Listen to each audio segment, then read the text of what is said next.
In today's video, I'm going to teach you how to create tables in Quip. If you've ever wanted a clean, organized way to display information right inside your document, Quip's built-in spreadsheet is the best way to do it. It feels familiar if you've used Excel or Google Sheets, but it lives inside your doc, so everything stays in one place. Start by opening a Quip document, either in the web app or the desktop app. You can use an existing document or create a new one. Place your cursor where you want the table to appear so it drops in exactly where it makes sense in your content. Next, look for the Insert button in the toolbar near where you type. Click it and choose Spreadsheet. If you prefer a quick shortcut, type the @ symbol followed by the word Spreadsheet, then select the option to create a new sheet. Either method inserts an embedded spreadsheet grid directly into your document, so you can work on it without leaving the page.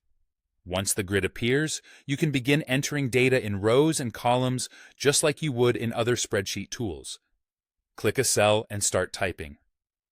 Press Tab to move right, Enter to move down, and use the arrow keys to navigate.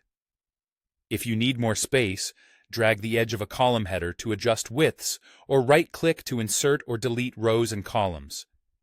A helpful tip is to use the first row as a header with clear labels. This makes sorting and scanning your data much easier later.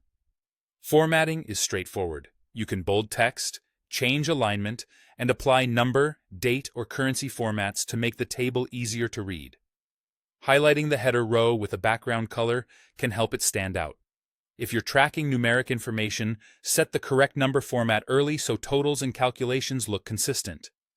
To add formulas, click a cell and type the equals sign, then your function, just like in other spreadsheet apps.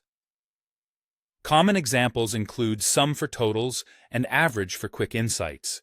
You can reference cells by clicking them, and you can auto-fill formulas by dragging the small handle at the corner of the selected cell. Finally, remember that you can take advantage of spreadsheet features such as sorting, filtering, and conditional formatting to surface what matters most. Since the spreadsheet lives inside your Quip document, everything stays linked to the surrounding context, and updates are easy to follow. That's all there is to it. Open your document, insert a spreadsheet, enter your data, format it clearly, and use formulas and features to make your table work for you.